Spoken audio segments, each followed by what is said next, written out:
Muy, pero muy buenas noches, queridas amigas y amigos. Estamos otra vez aquí en lo que es este programa llamado Expreso Nocturno. La cita de cada medianoche por Radio GPS. Mi nombre es Rodrigo Jiménez. Y acá nos distendemos un poco, tratamos diferentes temáticas. Lo digo para el que no lo sabe. Por ahí pueden explorar nuestro canal de YouTube, que tiene mi nombre, Rodrigo Jiménez. Es sencillo. O @profe Rodrigo Jiménez. O nuestros podcasts que lo encuentran en el blog de la radio. A veces temas más que tienen que ver con divertirnos un rato o replantearnos algunas cuestiones. Y también a veces hacer un repaso de cómo van las cosas. Hoy un tema que es serio, pero con la característica de siempre, haciéndolo de una forma distendida, no acartonada, hablar sin prejuicios, pero con cuidado, es decir, con respeto, pero no desde la correctud política, sino en el sentido de que esto sea también, de alguna forma, sumar y no quedarnos en lo burdo. Porque hoy el tema que quiero hablar con ustedes, y por ahí me gustaría que vayan participando, es la educación sexual. Tiene que ver con cómo se ha ido atravesando a lo largo de los últimos tiempos, cómo ha sido en la escuela y en nuestras vidas, cómo se ha ido avanzando, también cómo todavía hay sectores que se resisten a que esos temas sean tratados en determinados ámbitos, qué falencias había, en qué se mejoró, qué se debería mejorar, para qué sirve, porque también muchos por ahí ya educación sexual imaginan cualquier cosa y no pensar que muchas veces también tiene que ver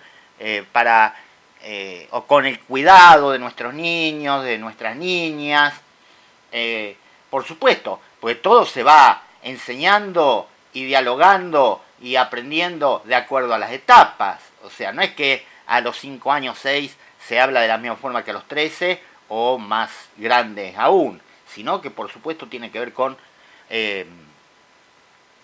ir acompañando como se hace en cualquier otra área. Todavía hay sectores que lo rechazan y que dicen que eso es de alguna forma adoctrinar, porque se instaló el tema en los últimos tiempos de hablar de la diversidad y de hablar de otras cuestiones que si la misma educación sexual, si se quiere desde un punto de vista tradicional, o la vista, lo pongo entre comillas, claro, como normal para los sectores conservadores, ya es tabú que se hable en la escuela. Es más, ni se menciona en las casas.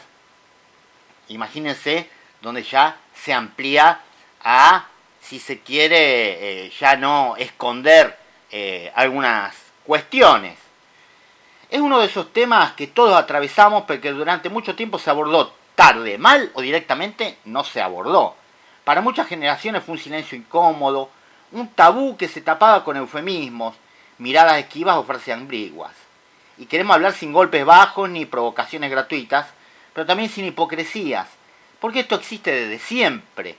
La sexualidad atraviesa nuestras vidas, no aparece de golpe en la adolescencia, y cuando no se habla con información sobre ella, aparece deformada por el miedo, la vergüenza o la desinformación. Esto, los de mi generación lo saben bien, que durante décadas, tanto en la escuela como en la familia, fue un tema prácticamente inexistente o reducido a advertencias vagas. No se llamaban las cosas por su nombre, se usaban metáforas confusas, hasta se hablaba de que proveníamos de París, que nos traía una cigüeña, o nombrar las partes del cuerpo con sobrenombres. Se hablaba de eso, o cuando seas grande, o se asociaba exclusivamente al peligro, al pecado o al castigo. No, ¿cómo se va a hablar de eso? En la escuela, cuando existía algún abordaje, era, si se quiere, y eso lo viví yo, una sola charla en la primaria, ya de grandes, con un médico. Es más, los varones por un lado, las niñas o las nenas en aquel momento todavía por el otro. Nosotros con un ginecólogo varón, lo recuerdo muy bien, y las nenas con una ginecóloga. Y con una nota, permiso para que participemos. Una sola charla. No me puedo olvidar porque fue la única vez. Y con unos videos que hoy son totalmente obsoletos, ¿no? Era de dónde venimos el video, me acuerdo muy bien. Los de mi edad se van a acordar perfecto. En la escuela era solo esto.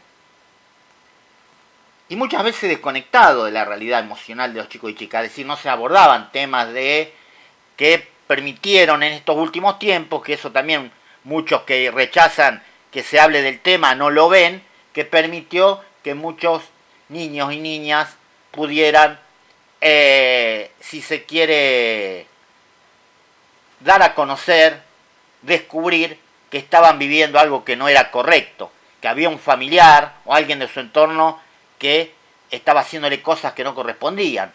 No pensemos en cosas, si se quiere,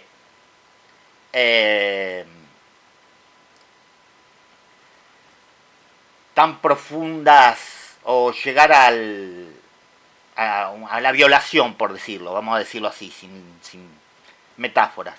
Pero tocar partes indebidas o hablarle de cosas indebidas para su edad. No que sea indebido hablar de educación sexual, porque no hablo de cuando que te hablen de educación sexual, sino que ya haya en un lenguaje más explícito cuando esa persona no tiene la formación para hacerlo. Y no nos vayamos a los otros extremos, como yo te decía, de abusos sexuales concretos. Sirvió para que muchos lograran hasta hacer denuncias de lo que estaban viviendo. El mensaje era claro, de esto no se habla o se habla con culpa. Pero por suerte digo, y más allá de las resistencias que aún hay hoy y que incluso se han profundizado, se ha ido avanzando en muchas cuestiones. Porque también estaba la mala información, la información por medios inadecuados. Listo, nos hablábamos entre amigos y después con el tiempo descubrí que era cualquier cosa eso. O con material que no correspondía. Ustedes me entienden a qué me refiero. En la familia ni se nombraba la palabra. También tiene que ver con lo cultural, con lo religioso. Hay muchas cuestiones que atraviesan. Ahora no tanto. Y tiene también sus momentos, sus etapas.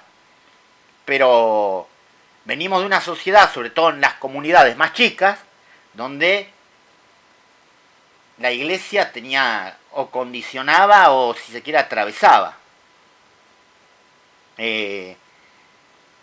la estructura de pensamiento. Por dar un ejemplo, el riesgo del silencio en la formación entre pares de lo que yo mencionaba. Cuando adultos e instituciones se callan, el vacío de alguna forma se llena. Casi siempre se llena mal. Chicos y chicas terminan aprendiendo, entre comillas, con amigos tan desinformados como ellos, con mitos que se repetían como verdades absolutas. El famoso "me dijo un amigo" reemplazó a la información confiable. Y esto generó miedos innecesarios, prácticas riesgosas, confusión sobre el propio cuerpo y en muchos casos experiencias vividas con culpa o vergüenza que marcaron a fuego generaciones enteras. Y hoy, si no se habla de eso, hoy los chicos y chicas tienen formas más a mano para intentar averiguar, que también los puede hacer caer en lugares peligrosos y que no corresponden, como es el mundo virtual, o con la persona indebida, o páginas que no tienen nada que ver con lo que es verdaderamente la sexualidad, en cuanto al cuidado, o en cuanto al respeto hacia la otra persona, en cuanto a realmente cómo se debe vivir esto. Son algunos de los puntos que vamos a abordar y por supuesto siempre invitando a participar, a aportar, a debatir, a no estar de acuerdo. Por eso tenés el 3382 49 09 40. Esto es Expreso Nocturno.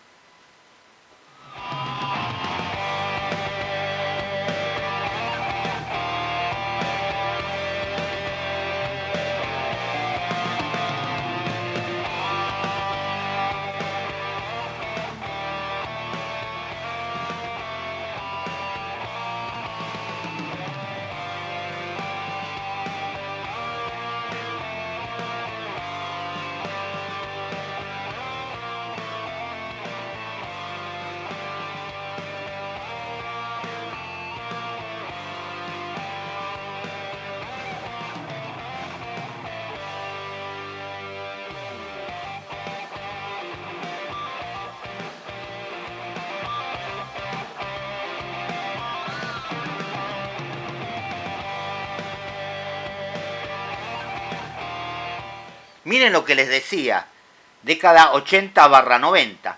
En la primaria, una sola charla.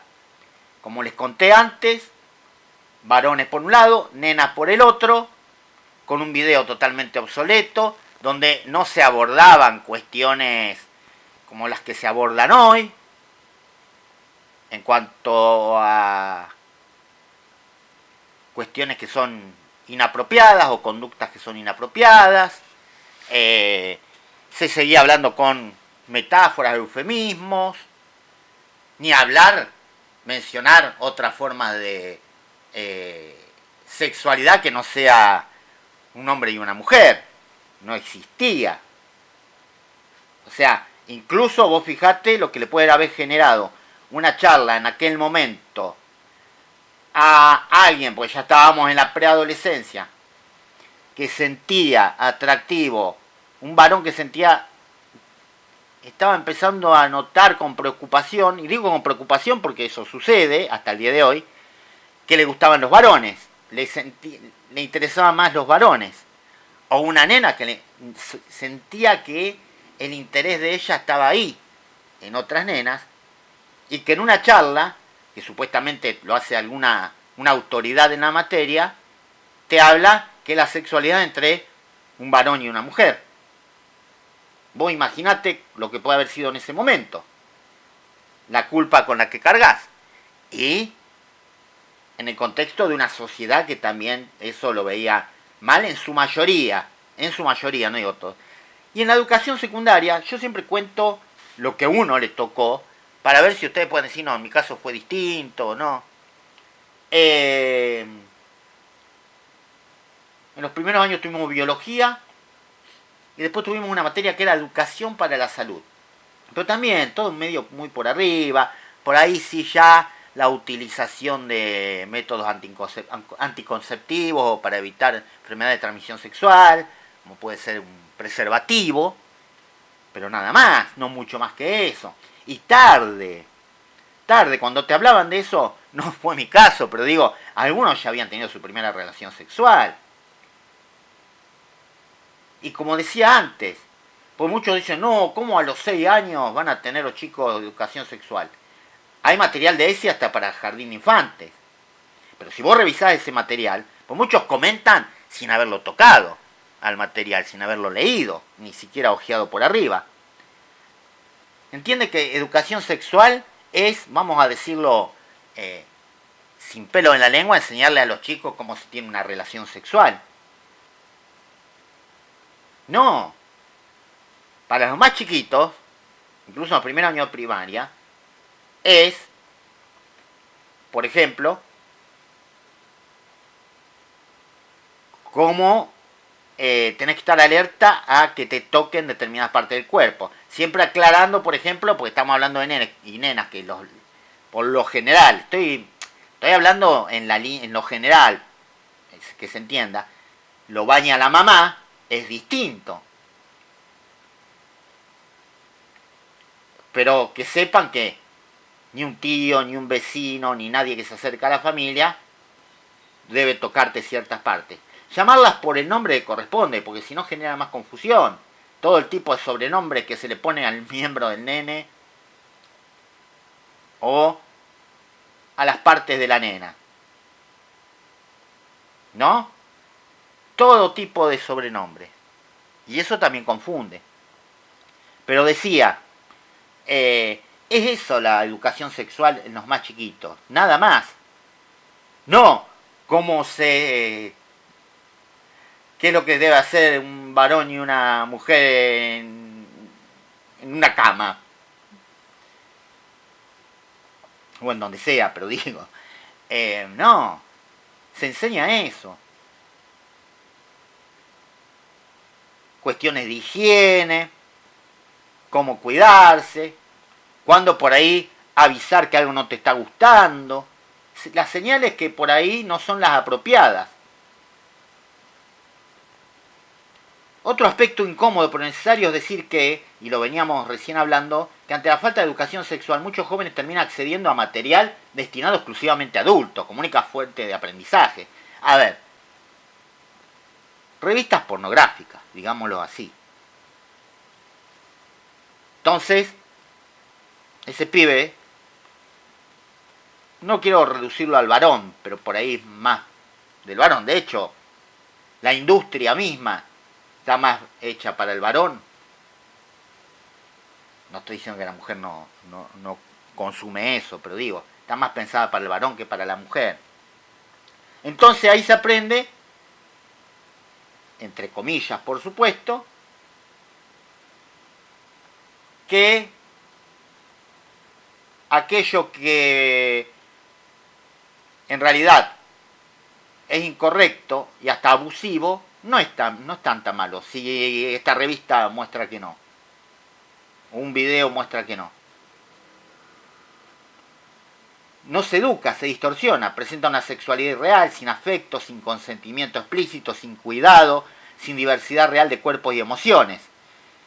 Confundir eso con educación sexual es uno de los grandes errores de nuestra época y un problema que todavía arrastramos, como te decía, porque si no se habla en la escuela, no se habla en la familia, hoy es más fácil acceder. El nene agarra el celular, o la nena, o agarra la compu y se pone a buscar. Sobre todo cuando empiezan las edades de la curiosidad. No estoy hablando a los 6, 7 años.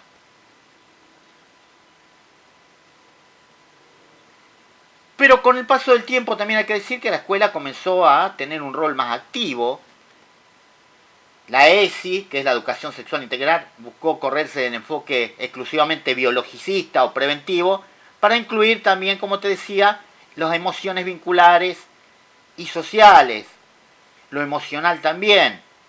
No es solo hablar de órganos o reproducción, sino de respeto, de consentimiento, cuidado del propio cuerpo y el ajeno, autoestima y vínculos sanos. Lo que yo te decía antes, no es solamente cómo se reproduce, sino respetar un no, porque habría que hacer mucho hincapié en esas cosas, cuidar su propio cuerpo, cuidar el ajeno, la autoestima,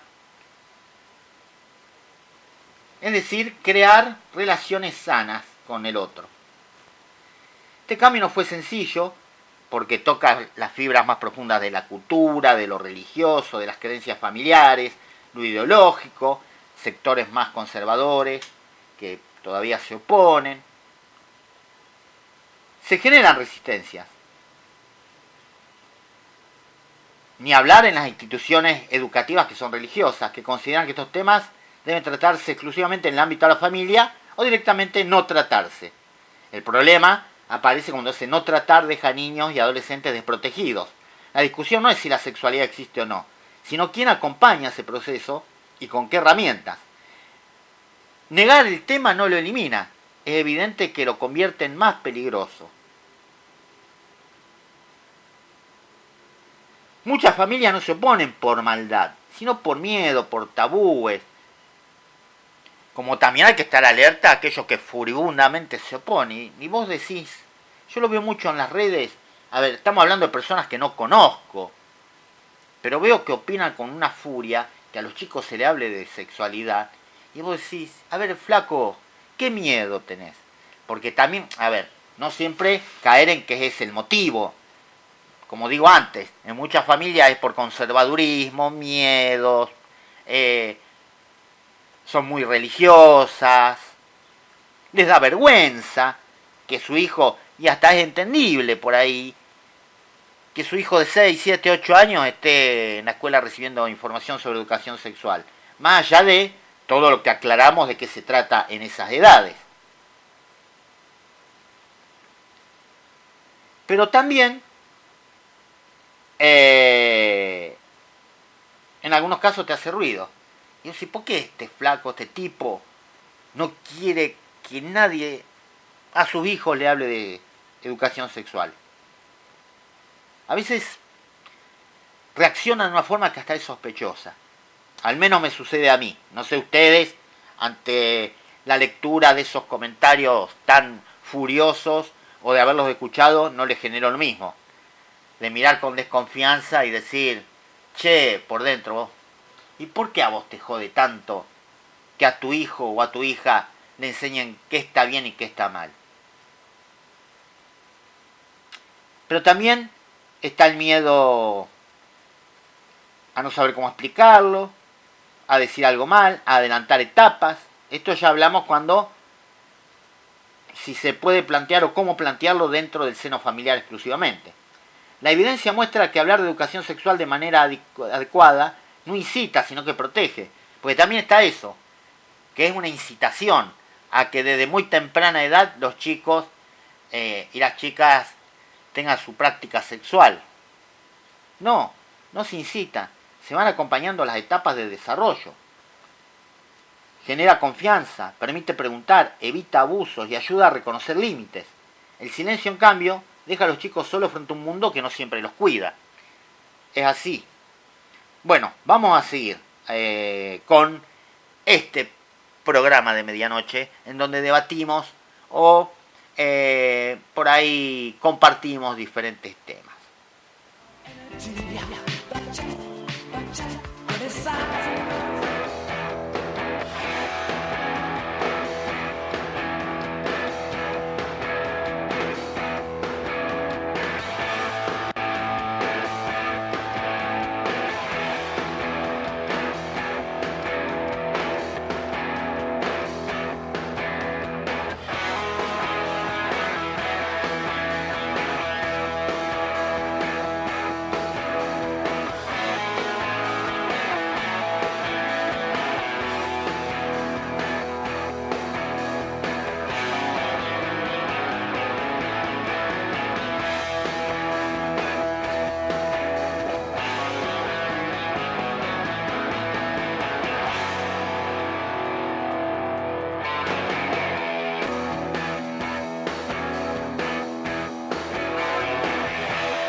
Uno de los grandes errores del debate público es presentar la educación sexual como una imposición ideológica, cuando en realidad es una herramienta de cuidado. Enseñar a nombrar el cuerpo, a reconocer situaciones incómodas, a entender que nadie tiene derecho a invadirnos, no es adoctrinar, es prevenir abusos, violencias y relaciones dañinas. La educación sexual no quita inocencia, sino que quita ignorancia. A pesar de los avances, aún hay abordajes desiguales, docentes sin la formación suficiente, escuelas que evitan el tema para no generar conflictos y familias que siguen prefiriendo mirar para otro lado. La educación sexual no puede depender del azar ni de la buena voluntad individual. Necesita continuidad, coherencia, diálogo entre escuela y hogar. No alcanza con una charla suelta, es un proceso. Y ustedes saben que yo, que atravesé la primaria del 85 al 91 y hasta el 96 la secundaria, un día nos preguntó una profesora, hace pocos años, en uno de los estudios terciarios que estuve haciendo, cómo había sido nuestra experiencia con la educación sexual en nuestra educación primaria y secundaria. Era justamente ESI, porque ahora en los terciarios hay ESI. Bueno, yo conté los más o menos de mi generación exactamente lo mismo, bueno, y también que en la casa cero. Y yo cuando, intervino una compañera de 20 y pico cortos, 22 años en aquel momento, yo digo, bueno, ella va a decir que nada que ver. No, dice, nosotros tampoco. También habían tenido como una especie de charla, quizás, con otro contenido, pues estamos hablando de alguien que esa charla ya la tuvo a mediados de la década del 2010, aproximadamente, pues no recuerdo bien cuándo dijo que la tuvo, pero sí, después del 2015, estamos hablando de, uno saca cuenta y se asusta, más de 20 años de diferencia, pero sin embargo había sido también algo al pasar, y así, por ejemplo, las que estaban en una edad intermedia, 30 y algo, lo mismo. Cuando uno por ahí piensa, más allá que uno es docente, pero por ahí también, como está en otras áreas, piensa que quizás, o en las primarias, que ahí yo no conozco cómo están transcurriendo con ese tema, uno piensa que por ahí, bueno, no, ahora deben charlar recurrentemente, no, siguen con alguna charlita aislada en general, también depende obviamente de lo que decíamos recién, de las características de la escuela. Todavía, como decíamos, hay abordajes desiguales, la falta de formación y una larga lista que hemos mencionado.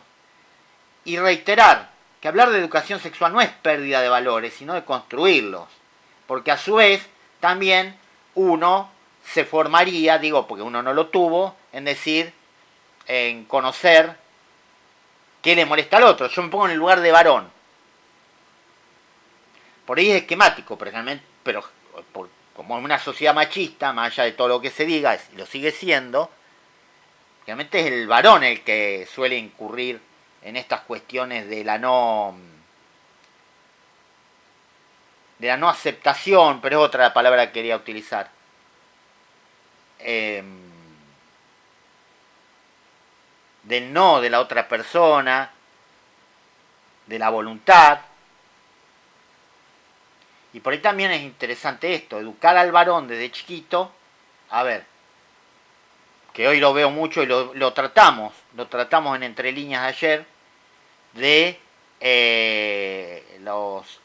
si se quiere, el acoso virtual.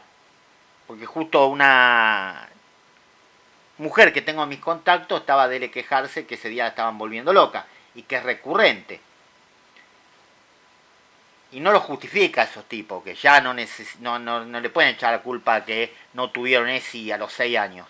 Pero qué buena herramienta también la ESI, no solo enseñar a cuidarnos, yo ya no, pero digo a los nenes a cuidarse, sino también a qué no deben hacer. Y pongo especial hincapié en los varones, digo. Bueno, vos un nene de 6 años, 7, de la forma adecuada a esa edad, decirle nunca a una nena le hables sin consentimiento. Ahí me salió la palabra. Si ella te dice no quiero hablar más, no le hables más. No le hagas cosas que a ella le molesten. Por ahí se lo tenés que explicar, no tan explícitamente, pero no le mandes algo que ella no quiera ver. Después ya de un poco más grande le decís, mirá, no le mandes una foto de tu miembro. No le digas cosas si no la conoces. O sea, si la conoces, quiero decir que vos por ahí, a ver, decir qué linda que estás a una amiga y no se va a sentir acosada. Porque está esa confianza. Pero vos a un nene ya le podés de chico decirle, no le digas cosas a alguien que no conoces, a una nena que no conoces. Digo, por eso se trata de valores también, de construir valores. No es adelantar experiencias, sino dar herramientas para cuando lleguen. La verdadera pregunta no es si los chicos van a hablar de sexualidad, sino con quién y desde dónde. Y es ahí donde la escuela, los adultos y la sociedad tenemos una responsabilidad enorme. Callarse nunca fue neutral, siempre fue una forma de abandono. Y es muy interesante, yo asistí a las charlas de educación sexual, miren qué importante que es, para niños y niñas con discapacidad, que antes directamente ni siquiera tenían instituciones, hace 30 y pico, 40 años, o un poco más, también depende del lugar. Qué importante también, porque ahí también tenemos que tener en cuenta que muchos ya hombres o mujeres con discapacidad, aún teniendo edad adulta, todavía su desarrollo cognitivo o madurativo es el de un niño o una niña. Y muchas veces ahí es donde también se dan abusos. Y estamos hablando niños y personas con discapacidad, si que los más vulnerables a este tipo de cosas. Así que qué importante, porque lo hemos tenido incluso acá en Rufino, en un par de ocasiones, que también con las personas con discapacidad se hable de educación sexual. Porque es eso, es el cuidar y cuidarse. El aprender qué está bien y qué está mal. Digámoslo sin pelo en la lengua, que es lo que piensan muchos. Desde lugares tradicionales, conservadores. Se creen que vos a un nene de 6, 7 años, como lo dijimos antes, o una persona con discapacidad, que si bien es adulta, muchas veces tiene también el desarrollo madurativo de un nene de esa edad, le va a enseñar a tener sexo explícito. No. Soy insistente, pero hay que tener en cuenta. Le van a decir, si alguien te toca en tal parte, vos avisale a tu mamá o avisale a alguien que le tengas confianza. Si alguien te pide hacer algo, eso que te pide no lo tenés que hacer. Vos no tenés que hacer tal cosa, pues también esa parte. Y es así, es así. Bueno, damos por finalizado este capítulo de hoy. A mí me gustó. De hecho, yo siempre digo, no lo abordaría a los temas que no me gustan o me estoy aburriendo yo mientras lo hago. Yo espero que esto vaya creciendo. Paciencia, me lo digo a mí mismo, paciencia, Rodrigo. Hay 3, 4 del otro lado, 6, 8, no sé. En el YouTube por ahí hay poquitos, hay un poco más en la radio online. Pero bueno, vamos a seguir cada día. Y si no, quedan ahí en el archivo. Algún día alguno dice, che, mirá, acá se habla de sexualidad. A ver qué dice. Mirá, acá se habla de la hipocresía, que el tema tratábamos la otra vez. A ver qué se dice. A ver, acá hablamos de la cancelación, la cultura de la cancelación. A ver, modestamente lo digo, a lo mejor hay que darle tiempo. No necesariamente si no se vio algo. Esa es la ventaja que tiene las nuevas tecnologías, las redes y eso. Así como le criticamos un montón de cosas. Vos antes te perdías algo y listo, ya está. O yo directamente hoy estaría rebajón diciendo, ya está. Listo, el que se perdió esto ya está. No. Ahora queda ahí, queda en el canal de YouTube, queda en las redes y quizás va creciendo de a poquito. Hablando de redes, de canal de YouTube, una aclaración. A partir del día lunes, todo lo que es podcast, streaming, audio en definitiva, va a ir exclusivamente a las redes de la radio, no a mi Instagram personal, a las redes de la radio. Mi Instagram personal, más la página de Facebook que creé en estos días, va a ser para otro tipo de actividades profesionales. Y después obviamente tengo la mía personal, pero eso no viene al caso. A lo que voy, que ya no van a encontrar estos podcasts, streamings, grabaciones de programas en mi Instagram de Rodrigo Jiménez, sino en el de Radio GPS. Y después otros contenidos en la Tribuna del Sur, que son periodísticos. Bueno, de esta forma me despido, ya estamos en viernes y mañana cerramos la semana. Para mañana tenemos un tema que también tiene que ver con el rol de varones y mujeres, y les voy a adelantar un poquito. Tiene que ver con esto, ¿hasta cuándo o hasta dónde ya no se juzgan algunas actividades como propias de varones o propias de mujeres? Es cierto, se avanzó. Hoy vemos a varones hacer cosas que antes eran de mujeres, entre comillas, y viceversa. Pero todavía se acepta del todo. Todavía está bien visto. El varón que se encarga de las tareas domésticas. La mujer que tiene su trabajo. Que no se reduce a una secretaria, sino ya incluso cargos jerárquicos. La chica que juega al fútbol. Por ahí en las ciudades grandes no, pero acá todavía es mirado de reojo el varón que por ahí juega al hockey. De hecho, se nota que cuesta formar equipos de hockey masculino. Bueno, no me quiero adelantar más. Mañana, eso. Los roles de género. Es verdad que se rompieron. ¿Qué pasa con eso? ¿Se sigue jugando todavía como estos de varón y estos de mujer? Bueno, quedamos aquí, porque si no prácticamente hago lo de mañana hoy.